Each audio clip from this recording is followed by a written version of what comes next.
রাজনৈতিক অস্থিরতা থাকলে কোনো সংস্কারই কাজে আসবে না বললেন তারেক রহমান। দ্রুত স্থিতিশীলতা ফেরানোর তাগিদ। আইনশৃঙ্খলার অবনতির অভিযোগে বিভিন্ন শিক্ষা প্রতিষ্ঠানে বিক্ষোভ, স্বরাষ্ট্র মন্ত্রণালয়ের ভূমিকা নিয়ে প্রশ্ন, প্রধান উপদেষ্টাকে কুয়েট শিক্ষার্থীদের স্মারকলিপি। আহত ছাত্র জনতাকে চিকিৎসা দিতে মানা করেছিলেন শেখ হাসিনা, দাবি চিফ প্রসিকিউটরের। কার্নিশে ঝুলে থাকা শ্রমিককে গুলি করা কনস্টেবলকে জেরার নির্দেশ। আর্থিক কেলেঙ্কারি থাকলে ওয়েসডি ও অবসরে পাঠানো ডিসিদের বিরুদ্ধে মামলা হবে, ঢালাওভাবে কারো বিরুদ্ধে ব্যবস্থা নয়। বিমার টাকা হাতিয়ে নেওয়ার অভিযোগ গোল্ডেন লাইফ ইন্স্যুরেন্সের বিরুদ্ধে, হয়রানির শিকার শত শত গ্রাহক, অফিসে তালা দিয়ে উধাও কর্তৃপক্ষ।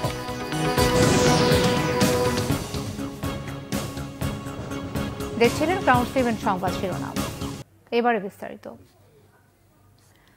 বিএনপির ভারপ্রাপ্ত চেয়ারম্যান তারেক রহমান বলেছেন, রাজনীতিতে যত কনফিউশন থাকবে ততই অস্থিরতা বাড়বে, তা সামগ্রিকভাবে দেশকে ক্ষতিগ্রস্ত করবে জানিয়ে তিনি বলেন, রাজনৈতিক স্থিতিশীলতা না থাকলে কোনো সংস্কারই কাজে আসবে না। তার মতে অন্তর্বর্তী সরকার সহ সবার মূল লক্ষ্য হওয়া উচিত যত দ্রুত সম্ভব দেশকে স্থিতিশীল অবস্থায় নিয়ে আসা। আহমেদ সরোয়ারের রিপোর্ট। রাষ্ট্র কাঠামো মেরামতের ৩১ দফা ও জনসম্পৃক্ততা বিষয়ে কর্মশালা করে জাতীয়তাবাদী আইনজীবী ফোরাম, ঢাকা আইনজীবী সমিতি ইউনিট। বিকেলে ঢাকা আইনজীবী সমিতি মিলনায়তনে এ কর্মশালায় লন্ডন থেকে ভার্চুয়ালি যুক্ত হন তারেক রহমান। আইনজীবীদের উদ্দেশ্যে দেয়া বক্তব্যে তারেক রহমান বলেন, যখন কেউ স্বৈরাচারের চোখে চোখ রেখে কথা বলতে সাহস পায়নি, তখন বিএনপি সমমনা রাজনৈতিক দলগুলোর মতামত নিয়েই ৩১ দফা সংস্কার প্রস্তাব দেয়। আরও যারা সংস্কার প্রস্তাব দিচ্ছেন সেগুলো সংসদ ছাড়া বাস্তবায়ন করার উপায় নেই বলে উল্লেখ করেন তারেক রহমান। একটি অস্থিরতা বিরাজ করছে। এই অস্থিরতা বিরাজ করার হয়তো একটি মূল কারণ হতে পারে যে স্বাভাবিকভাবেই এই মুহূর্তে অন্তর্বর্তীকালীন সরকার আছে। সরকারের বিভিন্ন ব্যক্তির বিভিন্ন কথাবার্তা থেকে আমাদের কাছে মনে হচ্ছে তারা, এবং বিভিন্ন ব্যক্তির আলোচনা থেকেও ফুটে উঠছে যে তারা সম্ভবত তাদের লক্ষ্য থেকে কিছুটা হলেও বিচ্যুত হচ্ছেন ক্ষেত্র বিশেষে, এবং বিভিন্ন স্টেটমেন্ট থেকে, বিভিন্ন ব্যক্তির বিভিন্ন স্টেটমেন্ট থেকে বিভিন্ন রকম কনফিউশনের তৈরি হচ্ছে। খুব স্বাভাবিকভাবে রাজনীতিতে যখন কনফিউশন থাকবে, অস্থিরতা তখন দেখা দিবে আমাদের, এবং এই অস্থিরতার কারণে প্রত্যেকটি দেশের প্রত্যেকটি মানুষ সমস্যার সম্মুখীন হবে। কারণ যখনই রাজনৈতিক অস্থিরতা থাকবে, রাজনৈতিক স্টেবিলিটি যদি আমরা এনশিওর করতে না পারি, তাহলে আমরা যে যত সংস্কারই ঘোষণা করি না কেন, যে যত নীতি গ্রহণ করি না কেন, কোনোটি সাকসেসফুল হবে না। রাজনীতি অস্থির হলে এটি এফেক্ট করবে অর্থনীতিতে, এবং অর্থনীতি এফেক্ট করবে সব কিছুকে। অন্তর্বর্তীকালীন সরকার সহ প্রতিটি মানুষের আমাদের মূল লক্ষ্য হওয়া উচিত অবশ্যই দেশকে আগামী দিনে একটি যত দ্রুত সম্ভব একটি স্টেবল স্থিতি অবস্থার কাছে নিয়ে আসা। তারেক রহমান বলেন, কোনটি আগে কোনটি পরে তা নিয়ে বিতর্ক করে লাভ নেই, এতে শুধু রাজনৈতিক অস্থিরতা বাড়াবে। এই বিষয়গুলোকে অবশ্যই পার্লামেন্টের মাধ্যমে করতে হবে, সংসদের মাধ্যমে করতে হবে। সংসদবিহীন একটি সরকার যত যাই করুক, সেই বিষয়গুলো আমার ঠিক বোধগম্য নয়। একজন পলিটিক্যাল অ্যাক্টিভিস্ট হিসেবে, একজন রাজনৈতিক ব্যক্তি, রাজনৈতিক কর্মী হিসেবে আমার বোধগম্য নয় যে কিভাবে ইমপ্লিমেন্ট করা সম্ভব একটি পার্লামেন্ট ছাড়া। কারণ যারা সংস্কারের কথা বলছেন, আমার ধারণা নিশ্চয়ই ওনারাও এতটুকু বুঝতে সক্ষম যে যাই করি না কেন, কারণ অতীতে দেখা গিয়েছে যে অনেকে এরকম অনেক সংস্কারের কথা বলেছে, কিন্তু পরবর্তীতে যখন পার্লামেন্ট বসেছে তখনও সেই সব সংস্কার প্রস্তাবকে তখন অন্যভাবে চেঞ্জ করে ফেলা হয়েছিল, করা হয়নি। যেহেতু আমরা বাংলাদেশ জাতীয়তাবাদী দল এই সংস্কার প্রস্তাব সবচাইতে আগে উপস্থাপন করেছি, কমিটমেন্ট করেছি আমরা বাংলাদেশের মানুষের কাছে, সেজন্যই এটিকে পর্যায়ক্রমিকভাবে, ধারাবাহিকভাবে এটিকে সাকসেসফুল করা অথবা এটি প্রতিশ্রুতি পূরণ করা, এটি আমাদের একটি পবিত্র দায়িত্ব। ৩১ দফার একটি বুকলেট আইনজীবীদের নিজেদের কাছে রাখার আহ্বান জানিয়ে তিনি বলেন, তাহলে তাদের কাছে আসা আইনি সহায়তা প্রার্থীদের বিএনপির সংস্কার প্রস্তাবগুলো সম্পর্কে জানাতে পারবেন। এতে বিএনপির প্রস্তাবগুলো নিয়ে মানুষ আরও বেশি করে জানতে পারবে, বুঝতে পারবে। সকলের মিলিত প্রচেষ্টার মাধ্যমেই আমরা একটি সুন্দর, আমাদের প্রত্যাশিত একটি বাংলাদেশ ইনশাআল্লাহ গড়ে তুলতে সক্ষম হব। আহমেদ সরওয়ার, বাংলা ভিশন, ঢাকা। বাংলাদেশ জিন্দাবাদ। জনগণের প্রত্যাশা পূরণে দ্রুত নির্বাচনের ঘোষণা দিতে অন্তর্বর্তী সরকারের প্রতি আহ্বান জানিয়েছেন বিএনপির কেন্দ্রীয় নেতারা। তারা বলেন, যেসব সংস্কারের কথা বলা হচ্ছে বিএনপির কর্মসূচিতে আগেই সেসব সংস্কারের কথা বলা হয়েছে। গণতন্ত্রের জন্য যদি আরও প্রাণ দিতে হয় তা দিতে বিএনপি প্রস্তুত বলেও নেতারা বক্তব্যে উল্লেখ করেন। দেশের বিভিন্ন এলাকায় দলীয় কর্মসূচিতে বিএনপির কেন্দ্রীয় নেতারা এসব কথা বলেন। বিস্তারিত ডেস্ক রিপোর্টে। জুলাই আগস্ট গণ অভ্যুত্থানে সিরাজগঞ্জের শহীদ পরিবারের সদস্যদের হাতে অনুদানের টাকা দিয়েছে আমরা বিএনপি পরিবার। দুপুরে শহরের মুক্তি সোপানে সংগঠনটির কেন্দ্রীয় কমিটি আয়োজিত অনুষ্ঠানে প্রধান অতিথি ছিলেন বিএনপির স্থায়ী কমিটির সদস্য ইকবাল হাসান মাহমুদ টুকু। অনুষ্ঠানে 11 জন শহীদ পরিবারের সদস্যদের প্রত্যেককে 50,000 টাকা করে দেওয়া হয়। এ সময় জেলা বিএনপি ও সহযোগী সংগঠনের নেতাকর্মীরা উপস্থিত ছিলেন। বলা হয়েছে যে একজন ব্যক্তি দুইবারের বেশি প্রধানমন্ত্রী হতে পারবে না, এর চেয়ে বড় কি সংস্কার হবে? বলা হয়েছে প্রেসিডেন্ট, রাষ্ট্রপতি প্রধানমন্ত্রীর মধ্যে ক্ষমতার ভারসাম্য করা হবে, এর চেয়ে বড় আর কি আছে? কোনটা বাদ যাচ্ছে 31 দফায়? তাও বলি ঠিক আছে, আপনারা সংস্কার দিয়েছেন, কথা হচ্ছিল 90 দিনের, এখন হয়ে গেছে প্রায় 180 দিন, তারপরেও আপনাদের কোনো নির্বাচনের খবর পাচ্ছি না। সকালে কেরানীগঞ্জের রাজাবাড়ী স্কুল এন্ড কলেজের বার্ষিক ক্রীড়া ও পুরস্কার বিতরণ অনুষ্ঠানে বিএনপি চেয়ারপারসনের উপদেষ্টা আলহাজ আমানুল্লাহ আমান বলেন, ফ্যাসিস্ট হাসিনা যেন বাংলার মাটিতে আর রাজনীতি করতে না পারে সেজন্য সবাইকে সতর্ক থাকতে হবে। জানান, এলাকায় কেউ চাঁদাবাজি, দখলবাজি, মাদক বিক্রি করতে পারবে না।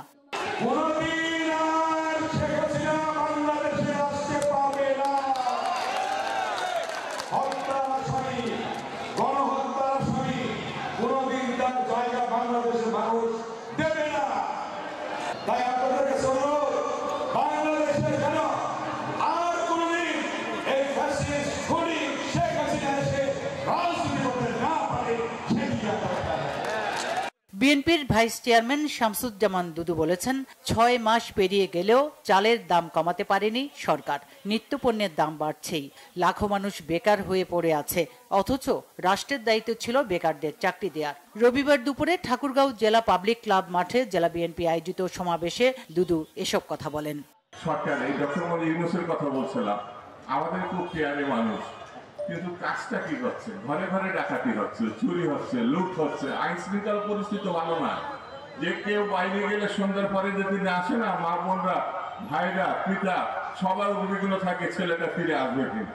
প্রয়োজনীয় সংস্কার দ্রুত শেষ করে অবাধ গ্রহণযোগ্য নির্বাচনের ব্যবস্থা করতে অন্তর্বর্তী সরকারকে আহ্বান জানিয়েছেন বিএনপির ভাইস চেয়ারম্যান ও বরিশাল বিভাগীয় সাংগঠনিক টিম প্রধান আব্দুল আউয়াল মিন্টু। দুপুরে ঝালকাঠি প্রেস ক্লাব মিলনায়তনে জেলা বিএনপির আহ্বায়ক কমিটির সাথে মতবিনিময়ের আগে সাংবাদিকদের তিনি এসব কথা বলেন। এদিকে দীর্ঘ 17 বছর পর সাবেক স্বরাষ্ট্র প্রতিমন্ত্রী লুৎফুজ্জামান বাবর তার নির্বাচনী এলাকা নেত্রকোনা 4 আসনে এক জনসভায় যাবার পথে গাজীপুর মহানগর ছাত্রদলের নেতাকর্মীদের সাথে কুশল বিনিময় করেছেন। দেশ ও গণতন্ত্রের স্বার্থে ছাত্রদলের নেতাকর্মীদের ঐক্যবদ্ধ থাকার পরামর্শ দেন তিনি। Bangla vision news desk. Zia charitable trust মামলায় 7 বছরের দণ্ড থেকে বিএনপি চেয়ারপারসন খালেদা জিয়াকে হাইকোর্টের দেয়া খালাসের রায়ের বিরুদ্ধে রাষ্ট্রপক্ষ ও দুদকের আবেদনের শুনানি আগামী 2 মার্চ ধার্য করা হয়েছে। সকালে আপিল বিভাগের জ্যেষ্ঠ বিচারপতি আশফাকুল ইসলামের নেতৃত্বে 3 বিচারপতির আপিল বেঞ্চ আবেদনটি শুনানির জন্য এই দিন ধার্য করেন। এর আগে গত 16 ফেব্রুয়ারি জিয়া চ্যারিটেবল ট্রাস্ট মামলায় বিএনপি চেয়ারপারসন বেগম খালেদা জিয়াকে হাইকোর্টের দেয়া খালাসের রায়ের বিরুদ্ধে আপিল বিভাগে আবেদন করে রাষ্ট্রপক্ষ। গত বছরের 27 নভেম্বর বিচারপতি A.K.M. আসাদুজ্জামান ও বিচারপতি সৈয়দ এনায়েত হোসেনের হাইকোর্ট বেঞ্চ ওই রায় দিয়েছিলেন। রায় খালেদা জিয়া ছাড়াও হারিস চৌধুরীর তৎকালীন একান্ত সচিব জিয়াউল ইসলাম এবং অবিভক্ত ঢাকার সাবেক মেয়র প্রয়াত সাদেক হোসেন খোকার একান্ত সচিব মনিরুল ইসলাম খানও এই মামলায় খালাস পান। রাজধানী সহ দেশের বিভিন্ন শিক্ষা প্রতিষ্ঠানে নারী নির্যাতন ও ধর্ষণ বিরোধী বিক্ষোভ কর্মসূচি পালন করেছেন শিক্ষার্থীরা। ঢাকা রাজশাহী রুটে বাসে ধর্ষণ সহ নারী ও শিশু নির্যাতনের সকল ঘটনায় দ্রুত বিচারের দাবি তাদের। আইনশৃঙ্খলার অবনতিতে উদ্বেগ জানিয়ে নারী শিশুসহ সকলের নিরাপত্তা নিশ্চিতের আহ্বান উঠে এসেছে কর্মসূচিতে। নাবিল জাহাঙ্গীরের প্রতিবেদনে বিস্তারিত। গত সোমবার রাতে ঢাকা থেকে রাজশাহীর উদ্দেশ্যে ছেড়ে যাওয়া ইউনিক পরিবহনের একটি বাসে ডাকাতি ও নারী যাত্রীদের যৌন নিপীড়ন করে দুর্বৃত্তরা। এর 3 দিন পর শুক্রবার এ ঘটনায় মামলা নেয় পুলিশ। বিষয়টি আলোড়ন তোলে সামাজিক যোগাযোগ মাধ্যম ও সাধারণ মানুষের মধ্যে। সম্প্রতি এমন একাধিক ঘটনার অভিযোগ রয়েছে।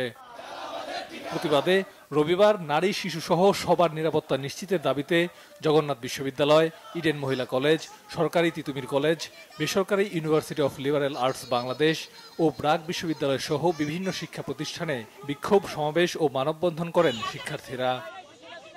দেশে কোনো নারী বা শিশু যেন ধর্ষণ ও নিপীড়নের শিকার না হন, সবাই যেন নিরাপদে চলাচল করতে পারেন, এমন দাবি শিক্ষার্থীদের। পাশাপাশি অপরাধীদের দ্রুত বিচারের আওতায় আনার দাবি জানান তারা।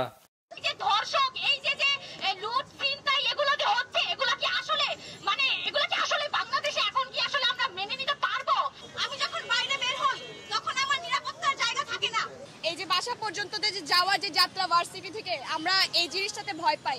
এই ভয়ের জন্য আমরা জুলাইয়ের আন্দোলনে নামি নাই। মেয়েদের যে শুধু ধর্ষণ হচ্ছে বিষয়টা এমন না, এইখান দিয়ে কোনো ছেলেরাও এখন সেফ না। সন্ধ্যার পরে বাসায় যাওয়ার সময় তাদের হলো টেনশনে যেতে হয়। এদিকে আইন শৃঙ্খলার অবনতির অভিযোগে বিকাল 3টায় ঢাকা বিশ্ববিদ্যালয়ের রাজু ভাস্কর্যে বিক্ষোভ সমাবেশ হয়। যারা ঊর্ধ্বতন কর্মকর্তা আছেন তারা এখন পর্যন্ত কোনো স্টেপ নিচ্ছে না, একটা বিবৃতি পর্যন্ত দিচ্ছেন না। খুবই লজ্জাজনক। একজন ধর্ষকের এমন শাস্তি হবে যা পুরো বিশ্ব দরবারে দেখিয়ে দিবে যে একজন ধর্ষকের পরিণতি কতটা ভয়ানক হতে পারে। আগামী 24 ঘন্টার মধ্যে মেনে নেওয়া না হয় তাহলে আমরা স্বরাষ্ট্র উপদেষ্টার পদত্যাগের জন্য ইনশাআল্লাহ নেমে যাব। যদি আমরা দেখি যে জনগণের আশা আকাঙ্ক্ষার প্রতিফলন না ঘটছে, দর্শকদের বিচার না হচ্ছে, চাঁদাবাজি বন্ধ না হচ্ছে, তাহলে আমরা আপনাদের বিরুদ্ধে রাজপথে দাঁড়াবো। এছাড়া সারা দেশেও বিভিন্ন শিক্ষা প্রতিষ্ঠানে বিক্ষোভ মিছিল ও সমাবেশ হয়েছে। নাবিল জাহাঙ্গীর, বাংলা ভিশন, ঢাকা। যথাযথভাবে দায়িত্ব পালন ও অপেশাদার আচরণ না করতে পুলিশ সদস্যদের নির্দেশ দিয়েছেন স্বরাষ্ট্র উপদেষ্টা অবসরপ্রাপ্ত লেফটেন্যান্ট জেনারেল জাহাঙ্গীর আলম চৌধুরী। তিনি বলেন, রাষ্ট্র সব নাগরিকের কোনো দল, গোষ্ঠী বা সম্প্রদায়ের নয়। সকালে রাজশাহী সারদায় বাংলাদেশ পুলিশ একাডেমিতে 40তম বিসিএস পুলিশ ক্যাডারের শিক্ষানবিশ সহকারী পুলিশ সুপারদের প্রশিক্ষণ সমাপনী কুচকাওয়াজে তিনি এই নির্দেশ দেন।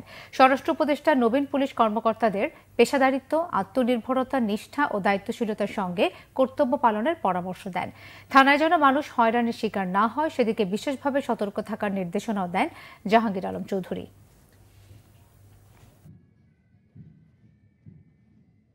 কোন কায়েমি স্বার্থ যেন আপনাকে তাদের জলদাসে রূপান্তরিত করতে না পারে, সেই জন্য সর্বদা সতর্ক থাকতে হবে।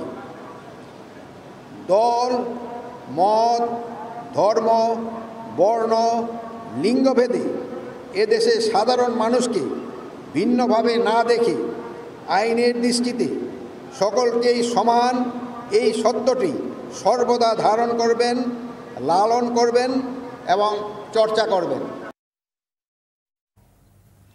খুলনা প্রকৌশল ও প্রযুক্তি বিশ্ববিদ্যালয়ের কুয়েট ভিসি ও প্রভিসিকে অপসারণ সহ 6 দফা দাবি নিয়ে প্রধান উপদেষ্টা ডক্টর মোহাম্মদ ইউনূসের কাছে স্মারকলিপি দিয়েছে প্রতিষ্ঠানটির শিক্ষার্থীরা।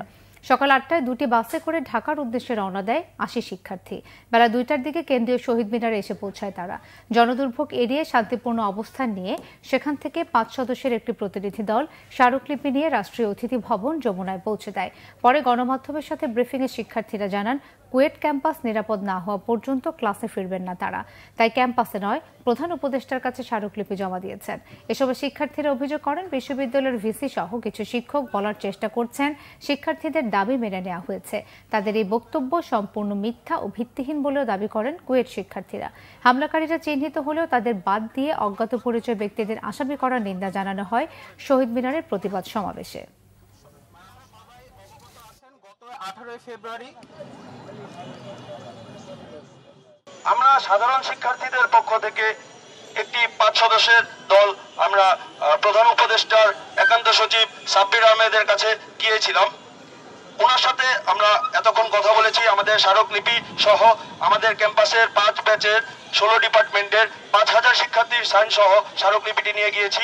সেখানে আমরা আমাদের স্মারকলিপিটি ওনার কাছে দিয়েছি এবং আমাদের যে দাবিগুলো ছিল ইচ এন্ড এভরি দাবিগুলো আমরা ডিসক্রাইব করেছি। আমরা এখন এখানে অবস্থান করব না, আমরা যে যার মতো বাসায় চলে যাব। এটাই হচ্ছে সেফলি চলে যাব, কারণ আমরা নিরাপদ ফিল করছি না আমাদের ক্যাম্পাসে, এবং আমরা কোনোভাবে জনদুর্ভোগ ক্রিয়েট করতে চাই না।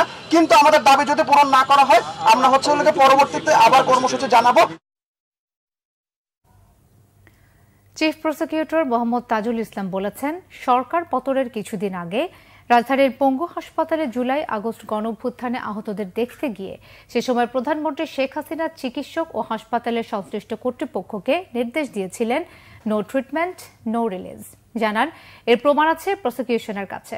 অন্যদিকে কার্নিশে ঝুলে থাকা শ্রমিককে গুলি করা কনস্টেবল সহ ৩ পুলিশ সদস্যকে গণহত্যা মামলায় একদিন করে জিজ্ঞাসাবাদের অনুমতি দিয়েছে আন্তর্জাতিক অপরাধ ট্রাইব্যুনাল। গালমান শফির রিপোর্ট। গত বছরের জুলাই আগস্টের গণ অভ্যুত্থান চলাকালে পঙ্গু হাসপাতালে আহতদের দেখতে গিয়েছিলেন শেখ হাসিনা। ওই সময় তিনি হাসপাতালের চিকিৎসক ও সংশ্লিষ্ট কর্তৃপক্ষকে আহতদের নো ট্রিটমেন্ট নো রিলিজের নির্দেশ দিয়েছিলেন। এমন তথ্য আন্তর্জাতিক অপরাধ ট্রাইব্যুনালের চিফ প্রসিকিউটর মোহাম্মদ তাজুল ইসলামের। রবিবার আদালতে এ সংক্রান্ত শুনানি শেষে গণমাধ্যম কর্মীদের এমনটাই জানান তিনি।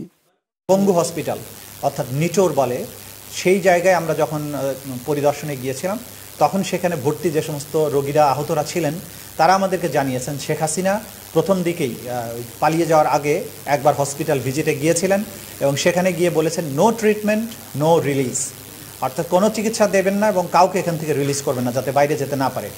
এই নির্দেশাবলীর কথা সেখানকার রোগীরা জানিয়েছেন, ডাক্তাররাও জানিয়েছেন। অনেক জায়গায় যে গুলিতে মারা গেছে তাকে লিখতে বাধ্য করা হয়েছে যে শ্বাসকষ্টে মারা গেছে, জ্বরে মারা গেছে, এবং অনেক জায়গায় বলা হয়েছে রাস্তার মধ্যেও যে জিজ্ঞাসাকে কিভাবে মারা গেছে বলা হয়েছে যে আমরা জ্বরে মারা গেছি।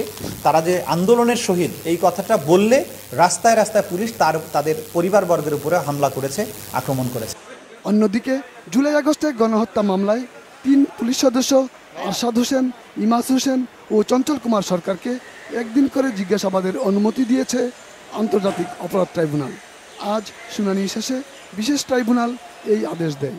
যারা সরাসরি গুলি করে ছাত্র জনতাকে হত্যা করেছে বলে আমরা দেখতে পেয়েছি, এবং বিশেষ করে আরশাদ হোসেন অসম্ভব অ্যাগ্রেসিভ একজন অফিসার ছিল। এইখানে আন্দোলনে অংশগ্রহণকারী ছাত্র জনতার মুখ চেপে ধরার একটা ছবি আপনাদের কল্যাণে গোটা দুনিয়া দেখতে পেয়েছিল, ভাইরাল হয়েছিল। সেই আরশাদ হোসেনকে কে তার পেছনে তাকে এই ধরনের অপরাধ করতে উদ্বুদ্ধ করেছে, নির্দেশ দিয়েছে, সেই সব ব্যাপারে জিজ্ঞাসাবাদের জন্য এই দুজনকে আমরা ইন্টারোগেশনের অনুমতি চেয়েছি। আদালত একদিন করে তাদেরকে জিজ্ঞাসাবাদ করার জন্য অনুমতি প্রদান করেছে। দ্বিতীয় যে মামলাটি ছিল সেটি হচ্ছে রামপুরাতে 4 তলার কার্নিশে ঝুলে থাকা যে একজন যুবক আমির হোসেন, যাকে ঝুলে থাকা অবস্থায় পুলিশ একজন 6 রাউন্ড আরেকজন আরো 6 রাউন্ড মোট 12 রাউন্ড গুলি করে তাকে হত্যার চেষ্টা করে। সেই মামলায় গ্রেপ্তারকৃত যে চঞ্চল চন্দ্র সরকার নামে একজন পুলিশের এসআই, তাকে আমরা জিজ্ঞাসাবাদের জন্য একদিনের জন্য অনুমতি চেয়েছি। আদালত সেটা মঞ্জুর করেছে। এর আগে সকালে আসামিদের ট্রাইব্যুনালে হাজির করা হয়। চিফ প্রসিকিউটর জানান, নির্ধারিত সময়ের মধ্যেই তদন্ত প্রতিবেদন দাখিল করা হবে। গালমান শফি, বাংলা ভিশন, ঢাকা। শেখ হাসিনার বিচার প্রক্রিয়া সম্পন্ন না করার আগে দেশে কোনো জাতীয় নির্বাচন নয়, এমন মন্তব্য করেছেন জাতীয় নাগরিক কমিটির আহ্বায়ক নাসির উদ্দিন পাটোয়ারি। বিকেলে জাতীয় প্রেস ক্লাবে জুলাই হত্যাকাণ্ড নিয়ে জাতিসংঘের প্রতিবেদন ফ্যাক্ট ফাইন্ডিং, হত্যাকাণ্ডের ব্যবচ্ছেদ দায় ও বিচার শীর্ষক এক আলোচনা সভায় এমন মন্তব্য করেন তিনি। শেখ হাসিনার বিচারের বিষয়ে সরকার উদাসীন বলেও অভিযোগ নাগরিক কমিটির। আলোচনা সভায় সংগঠনের সদস্য সচিব আক্তার হোসেন বলেন, আন্তর্জাতিক মানদণ্ড রেখেই আওয়ামী লীগের বিচার নিশ্চিত করতে হবে। তিনি আরও বলেন, নির্বাচন করে যারা সংস্কারকে অগ্রাহ্য করার চেষ্টা করছে তাদেরকে সংস্কার বিষয়ে মনোযোগী হতে হবে।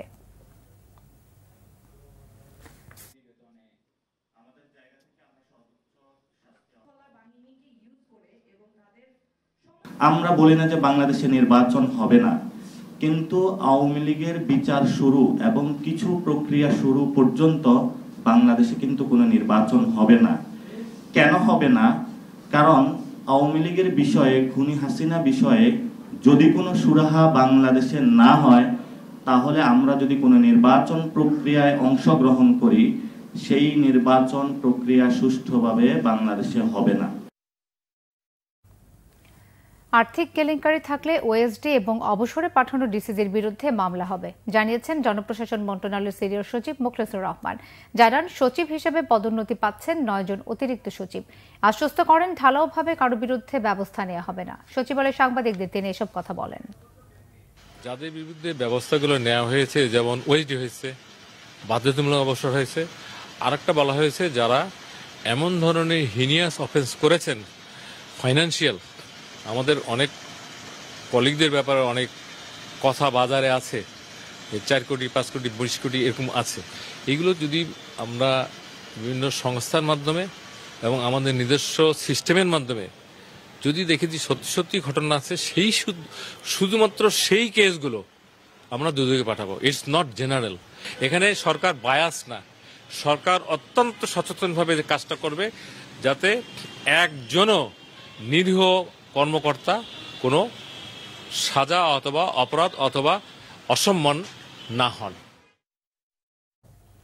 সরকার 25 ফেব্রুয়ারিকে জাতীয় শহীদ সেনা দিবস হিসেবে ঘোষণা করেছে। এ বিষয়ে আজ মন্ত্রিপরিষদ বিভাগ থেকে পরিপত্র জারি করা হয়েছে। উপসচিব তানিয়া আফরোজের সই করা পরিপত্রে বলা হয়েছে, সরকার প্রতি বছর 25 ফেব্রুয়ারিকে জাতীয় শহীদ সেনা দিবস হিসেবে ঘোষণা করেছে। তবে এদিন কোনো সরকারি ছুটি থাকবে না। প্রজ্ঞাপনের তথ্য অনুযায়ী ওই দিনটিকে জাতীয় শহীদ সেনা দিবস হিসেবে পালনের জন্য জাতীয় ও আন্তর্জাতিক দিবস পালন সংক্রান্ত মন্ত্রিপরিষদ বিভাগের পরিপত্রের গ শ্রেণীভুক্ত দিবস হিসেবে অন্তর্ভুক্ত করার সিদ্ধান্ত হয়েছে।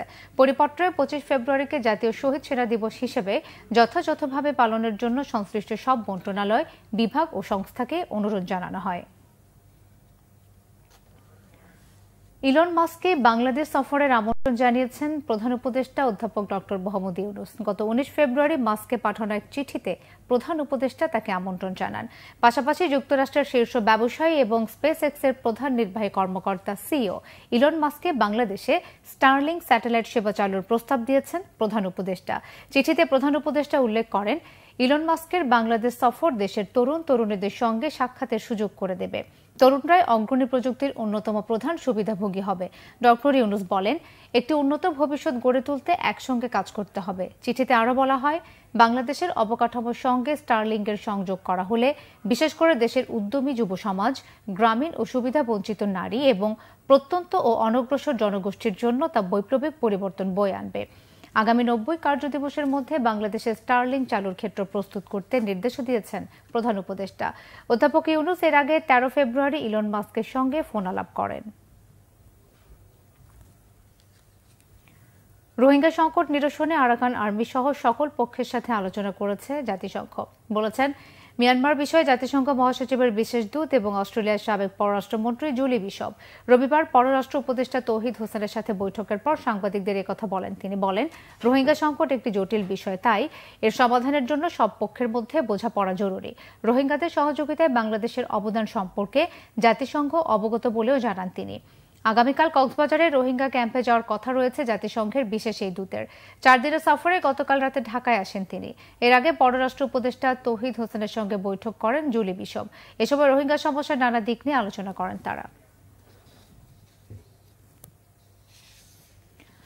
এবার বিমার টাকা হাতিয়ে নেওয়ার অভিযোগ উঠেছে গোল্ডেন লাইফ ইন্স্যুরেন্সের বিরুদ্ধে। বিমার মেয়াদ শেষ হলেও টাকা পেতে হয়রানির শিকার হচ্ছেন শত শত গ্রাহক। তারা বলছেন, টাকা পরিশোধ না করে নানান অজুহাতে বছরের পর বছর পার করছেন বিমা কোম্পানিটি, হাতিয়ে নিচ্ছে লাখ লাখ টাকা। সরেজমিনে গিয়ে দেখা যায় তালা ঝুলছে প্রতিষ্ঠানটিতে। বিস্তারিত ফজলে রাব্বির প্রতিবেদনে।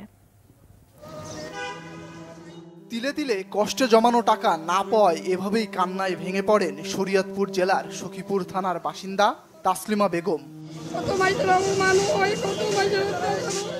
2004 সালে গোল্ডেন লাইফ ইন্স্যুরেন্সে 10 ও 12 বছর মেয়াদি দুটি বিমা করেন। প্রতি মাসে কিস্তির ভিত্তিতে 2016 সাল পর্যন্ত 12 লাখ টাকা জমা দেন তিনি। কিন্তু 9 বছর আগে পলিসির মেয়াদ শেষ হলেও টাকা তুলতে পারেননি এখনো। তাসলিমা বেগমের মতো এমন প্রতারণার অভিযোগ আরো শত শত গ্রাহকের। মাসের পর মাস গোল্ডেন লাইফ ইন্স্যুরেন্স মহাখালীর কার্যালয়ে এসে খালি হাতেই ফেরত যেতে হচ্ছে তাদেরকে। গ্রাহকরা বলছেন, একাধিকবার চেক দিলেও টাকা না থাকায় বারবার বাউন্স হয় চেক। 3 লক্ষ টাকা পাবো আর 5 লক্ষ টাকার চেক আজা দেয়, কালিয়া দেয়, হসু দেয়, এই ঘুরাইতে ঘুরাইতে ঘুরাইতে আমাকে এই তুলে মানছি। প্রায় 2.5-3 লাখ টাকার মতো এই চেকগুলা করা আছে, আর বাকিগুলো তো চেক হয় না, এগুলা মানে ওই ইয়াতে আছে। গত ডেটে আমি দেখি অফিস বন্ধ, এটা এখন আসার পর দেখলাম যে এই যে অবস্থা এখনো বন্ধ, আর খোলেনি এখন। কিন্তু আজকে তারা অফিস তালা মারি চলে গেছে, কারণ তো আমরা ভুক্তভোগী। আমাকে অনেক টাকা, মানে 69 জন গ্রাহক 10,000-15,000 টাকা করে টাকা পাবে। আমি অক্টোবরে আসছি, ফেব্রুয়ারি পার হয়ে অক্টোবরে আসছি, আমাকে বলছে যে মেসেজ জানাবে। মেসেজ দিয়ে বললো যে 2025 সালের ডিসেম্বরে আমার চেক নিয়ে যাবে। কোথায় 24, এই 25 সালের ডিসেম্বরে। এখন এসে দেখি যে এটা পুরোটা বন্ধ। চোর দিকে দেখি আয় ঘুরে যায়, কোনো লোকের টাকা পয়সা না, আয় কান্দাকাটি করে, লোকজন কান্দাকাটি করে চলে যায়। পুলিশ আয় সকালে, আবার 3 ঘন্টা 4 ঘন্টা পুলিশ থাকে। অনুসন্ধানে বাংলা ভিশনের টিম হাজির হয় মহাখালী গোল্ডেন লাইফ ইন্স্যুরেন্সের এই ভবনটিতে। দেখা যায় অফিসে ঝুলছে তালা, লাপাত্তা প্রতিষ্ঠানটির কর্মকর্তা কর্মচারীরা। একাধিকবার কল দেওয়ার পর ফোন রিসিভ করেন প্রতিষ্ঠানটির ডেপুটি ম্যানেজার। গ্রাহকদের টাকা দ্রুতই ফেরত দেওয়ার আশ্বাস দেন তিনি। মাসের পর মাস তাদেরকে যেভাবে ঘুরিয়েছেন, তাদেরকে চেক দিয়েছেন, চেকগুলো বাউন্স করছে, তো এই ধরনের কার্যকলাপ কেন? তারা আপনি টাকা দিতে পারবেন না, তাদেরকে বোঝাবেন, কিন্তু আপনারা এই যে প্রতিষ্ঠান বন্ধ করে আজ 15-20 দিন যাবৎ লাপাত্তা হয়ে গেছেন। গ্রাহকের টাকা কিভাবে বুঝে দিব সেটা মালিকের সাথে কথা চলতেছে। আজকেও বিকেলে মিটিং আছে, মালিক পক্ষ আজকে একটা ডিসিশন দেবেই। এদিকে পাওনা টাকা ফেরত দেয়া ও গোল্ডেন লাইফ ইন্স্যুরেন্সের বিরুদ্ধে দ্রুত পদক্ষেপ দেখতে চায় ভুক্তভোগীরা। ফজলে রাব্বি, বাংলা ভিশন, ঢাকা। বিএনপির আন্তর্জাতিক বিষয়ক কমিটির সদস্য ইঞ্জিনিয়ার ইশরাক হোসেন অভিযোগ করেছেন, বিদেশে বসেই চক্রান্ত করছেন স্বৈরাচারী শেখ হাসিনা। রাজধানীর কলাবাগানে বিএনপির রাষ্ট্র কাঠামো মেরামতের 31 দফা নিয়ে কর্মশালায় তিনি এমন অভিযোগ করেন। ইঞ্জিনিয়ার ইশরাক আরও বলেন, হাসিনার সন্ত্রাসী বাহিনী আবারও বিভিন্ন কর্মসূচির ঘোষণা দিয়ে রাজনীতিতে আসার চেষ্টা করছে। এ বিষয়ে তাদের কোনো অনুশোচনা নেই। এ সময় দ্রুত নির্বাচন দিয়ে রাজনৈতিক সরকার ক্ষমতায় আসার প্রয়োজনীয়তা তুলে ধরেন বিএনপির এই নেতা। তিনি বলেন, 31 দফা বাস্তবায়নের মধ্য দিয়ে জনগণের আকাঙ্ক্ষার প্রতিফলন ঘটবে। গত 1.5 যুগে বিনা ভোটের আওয়ামী লীগ সরকার দেশের সব প্রতিষ্ঠানকে লণ্ডভণ্ড করে দিয়েছে, লুটপাট করে দেশের অর্থনীতিকে ফোকলা করে দিয়েছে বলে অভিযোগ করেন engineer Ishraq Hossain.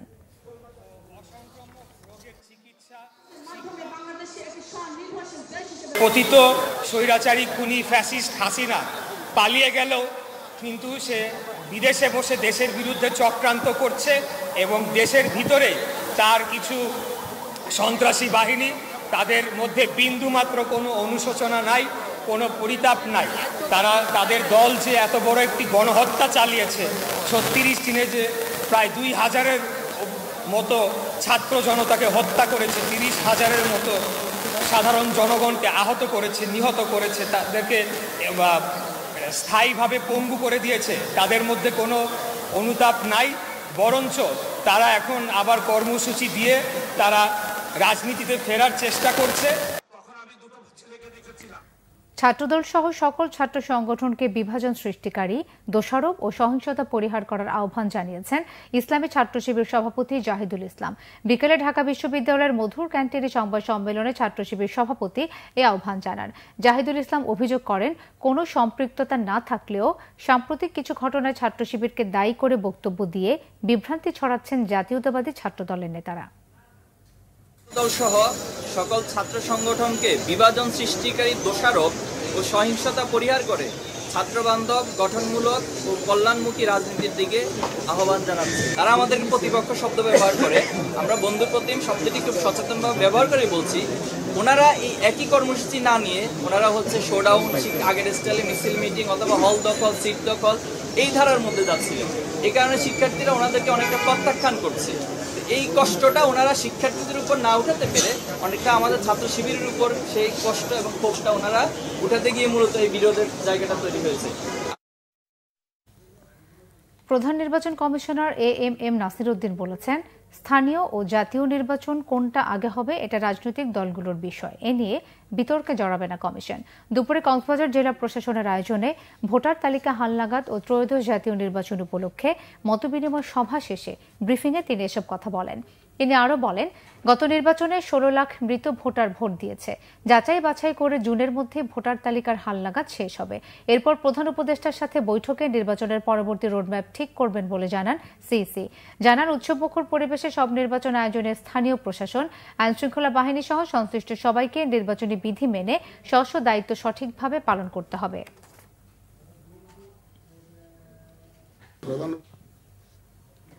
News printer আমদানি শুল্ক কমিয়ে 2% করা ও ভ্যাটের হার 5% নির্ধারণের দাবি জানিয়েছে পত্রিকা মালিকদের সংগঠন নোয়াব। জবাবে এনবিআর চেয়ারম্যান আব্দুর রহমান খানও ভ্যাটের হার সিঙ্গেল রেট হওয়ার পক্ষে মত দেন। রবিবার বিকেলে রাজধানীর আগারগাঁওয়ে রাজস্ব বোর্ডের চেয়ারম্যান আব্দুর রহমানের সঙ্গে বৈঠকে নোয়াব সভাপতি এ কে আজাদ ভ্যাট হার এবং আমদানি শুল্ক কমানোর দাবি জানান। তিনি জানান, প্রিন্ট মিডিয়া শিল্প হিসাবে প্রতিষ্ঠা পেলেও এটা লাভজনক শিল্প নয়। এই বিবেচনায় ভ্যাট ও শুল্ক যৌক্তিক করার দাবি জানান। অনুষ্ঠানের প্রথম আলো সম্পাদক মতিউর রহমান বাড়তি কর্পোরেট ট্যাক্সের জুলুম কমানোর প্রস্তাবনা তুলে ধরেন। জবাবে এনবিআর চেয়ারম্যান জানান, নিউজ প্রিন্টের আমদানিকারক এবং উৎপাদনকারীদের সাথে আলোচনার পর এ বিষয়ে সিদ্ধান্ত নেওয়া হবে। রাজস্ব কিছুটা কমলেও কর ব্যবস্থাপনার শৃঙ্খলা আনতে রাষ্ট্রের জন্য উপকারী সিদ্ধান্ত নেওয়া হবে বলেও আশ্বাস দেন তিনি। ভ্যাটের কিন্তু স্ট্যান্ডার্ড রেটই হলো 15% এবং এটা আমদানি পর্যায়ে আপনাদের উপর আরোপ করা হয়। তো কিছু কিছু ক্ষেত্রে বোধহয় ব্যতিক্রম আছে, সেই ক্ষেত্রে হয়তো এখানে ব্যতিক্রম করা যায় কিনা আমরা চিন্তা করব, কিন্তু আমি বরাবরই সিঙ্গেল রেটের ভ্যাটের পক্ষে। Not as a chairman of revenue board, আমি বাংলাদেশের একজন নাগরিক হিসেবে এইটা যদি হয় তাহলে কিন্তু ভ্যাটের অ্যাডমিনিস্ট্রেশন আরও এফিসিয়েন্ট হবে এবং ব্যাপক হবে এবং প্রত্যেকে একজন থেকে ক্রেডিট নেওয়ার জন্য প্রত্যেকে ইনভয়েস দেবে। এখন কিন্তু একেবারেই আইসোলেটেড, বিক্ষিপ্ত, হজবরলভাবে আমাদের ভ্যাট প্রশাসন চলছে, সেখানে আমরা দেখব। শেখ হাসিনা দীর্ঘদিনের অন্যায়, অপশাসন ও দুর্নীতির কারণে দেশ পরিচালনার যোগ্যতা হারিয়েছিলেন বলে মন্তব্য করেছেন বাংলা একাডেমির সভাপতি অধ্যাপক আবুল কাসেম ফজলুল হক। রবিবার ঢাকার এফডিসিতে জুলাই গণঅভ্যুত্থান ও 21-এর চেতনা নিয়ে ডিবেট ফর ডেমোক্রেসি আয়োজিত ছায়া সংসদে এসব কথা বলেন তিনি। তিনি বলেন, আওয়ামী সরকারের প্রধান শেখ হাসিনা নিজেকে একচ্ছত্র ক্ষমতার অধিকারী মনে করতেন। নির্বিচারে গুম খুনের নির্দেশ দিয়ে তিনি জাতির কাছে অত্যাচারী শাসক হিসেবে গণ্য হয়েছিলেন। বিচার বিভাগ, আইন প্রয়োগকারী সংস্থা ও প্রশাসন সহ রাষ্ট্রের সব প্রতিষ্ঠানে তার একক নির্দেশে পরিচালিত হতো।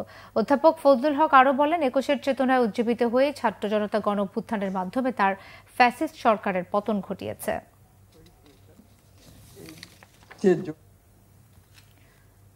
তৈরি পোশাক খাতে দ্রুত নবায়নযোগ্য জ্বালানির ব্যবহার বাড়ানোর উদ্যোগ নেওয়ার তাগিদ দিয়েছেন বিশেষজ্ঞরা। রাজধানীতে সুইডিশ দূতাবাসের সহযোগিতায় সুইস কন্ট্যাক্ট বাংলাদেশের inspire initiative to stimulate private investment for resource efficiency প্রকল্পের উদ্বোধন অনুষ্ঠানে আলোচকরা এই আহ্বান জানান। সুইডিশ ইন্টারন্যাশনাল ডেভেলপমেন্ট এজেন্সির মহাপরিচালক জ্যাকব গ্রানিট বলেন, বাংলাদেশের তৈরি পোশাক খাতকে ইউরোপের পরিবেশগত নীতিমালা মেনে চলতে হলে অবশ্যই নবায়নযোগ্য জ্বালানিতে রূপান্তর করতে হবে। অনুষ্ঠানে সুইস কন্ট্যাক্ট বাংলাদেশের country director Helal Hossain, Swedish দূতাবাসের deputy head of mission Maria Stridsman, BKM এর সহসভাপতি মোহাম্মদ আখতার হোসেন অপূর্ব, বিজিএম এর সাপোর্ট কমিটির সদস্য রেজওয়ান সেলিম ও অন্যরা উপস্থিত ছিলেন। পূবালী ব্যাংক লিমিটেডের 2 দিনব্যাপী বার্ষিক ব্যবস্থাপক সম্মেলন হয়েছে। কক্সবাজারের একটি হোটেলে এই বার্ষিক সম্মেলন অনুষ্ঠিত হয়েছে। পূবালী ব্যাংকের দেশব্যাপী 508টি শাখার ব্যবস্থাপক, সব অঞ্চল প্রধান ও প্রধান কার্যালয়ের নির্বাহীরা সম্মেলনে অংশ নেন। সমাপনী অনুষ্ঠানে প্রধান অতিথি ছিলেন ব্যবস্থাপনা পরিচালক ও প্রধান নির্বাহী মোহাম্মদ আলী। এ সময় ব্যাংকের উপব্যবস্থাপনা পরিচালক বৃন্দ মোহাম্মদ ইসা, মোহাম্মদ শাহাদাত হোসেন, আহমদ এনায়েত মঞ্জুর, মোহাম্মদ শাহনিওয়াজ খান, মোহাম্মদ আনিসুজ্জামান ও সুলতানা শরীফুন নাহার সহ ব্যাংকের ঊর্ধ্বতন নির্বাহীরা উপস্থিত ছিলেন। সম্মেলনে 2025 সালে ব্যাংকের নির্ধারিত লক্ষ্যমাত্রা অর্জনের বিভিন্ন কৌশল ও দিক নিয়ে আলোচনা করা হয়।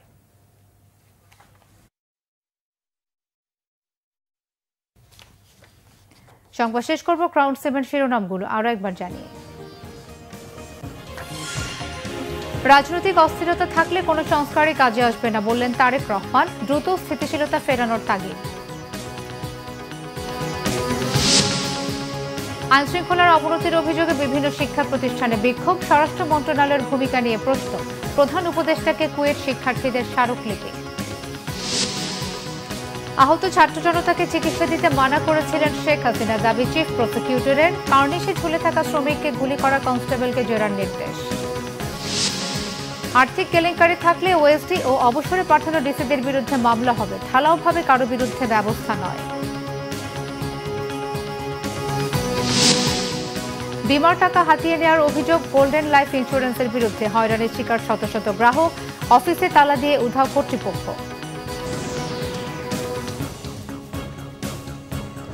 এই ছিল এখনকার মতো, পরের সংবাদটা 10:30। এর আগে 9টায় রয়েছে নিউজ 20, দেখার আমন্ত্রণ রইল।